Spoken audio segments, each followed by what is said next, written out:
The little Prince বা ছোট্ট রাজপুত্র বিশ্বসাহিত্যের এমন এক অমূল্য রত্ন, যা শিশু কিশোর থেকে শুরু করে বড়দেরও জীবনের গভীর দর্শন শেখায়। গল্পের কথক একজন বিমান চালক বা পাইলট। একদিন সাহারা মরুভূমির ওপর দিয়ে ওড়ার সময় তার বিমানের ইঞ্জিন বিকল হয়ে যায় এবং তিনি সেখানে আটকা পড়েন।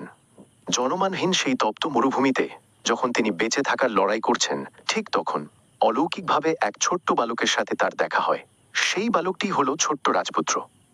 রাজপুত্রটি এসেছে খুব ছোট্ট একটি গ্রহ থেকে, যার নাম অ্যাস্টেরয়েড B612।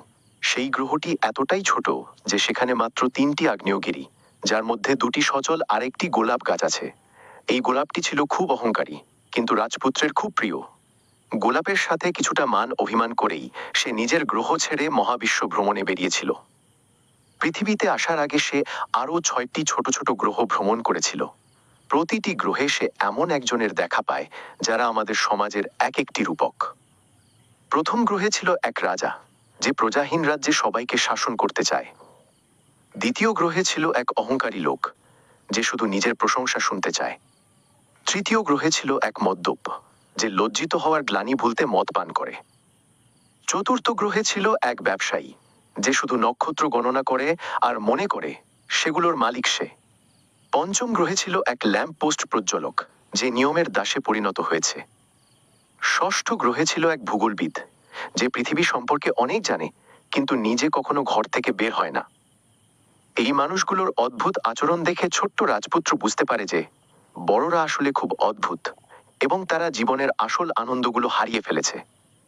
অবশেষে সে পৃথিবীতে এসে পৌঁছায়। মরুভূমিতে তার দেখা হয় একটি শিয়ালের সাথে। শিয়ালটি তাকে এক পরম সত্য শেখায়।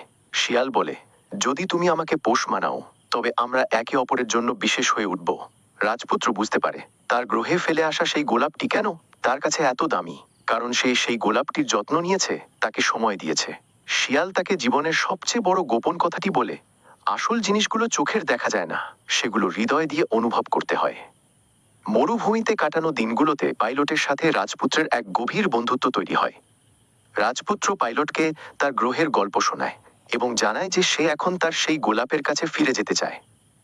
কিন্তু তার দেহটি অনেক ভারী হওয়ায় সেটিকে নিয়ে গ্রহে ফেরা সম্ভব নয়। তাই সে একটি হলুদ সাপের সাহায্য নেয়, যেটি রূপক অর্থে মৃত্যু, যাতে সে তার প্রিয় গোলাপের কাছে ফিরে যেতে পারে। গল্পের শেষে পাইলট তার বিমান ঠিক করে ফিরে আসেন, কিন্তু তিনি আর আগের মতো নেই। রাতের আকাশে যখন তিনি তার দিকে তাকান, তখন তার মনে হয় প্রতিটি তারা যেন ছোট্ট রাজপুত্রের মতো হাসছে।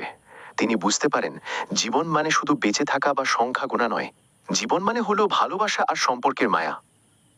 এই গল্পের মূল শিক্ষা: পৃথিবীতে আমরা সবাই ব্যস্ত হয়ে পড়েছি টাকা, ক্ষমতা আর কাজের পেছনে। আমরা ভুলে গেছি কিভাবে সূর্যাস্ত দেখতে হয় বা একটা ফুলের ঘ্রাণ নিতে হয়। ছোটদের মতো সরল মনে পৃথিবীকে ভালোবাসার মধ্যেই জীবনের প্রকৃত সার্থকতা লুকিয়ে আছে।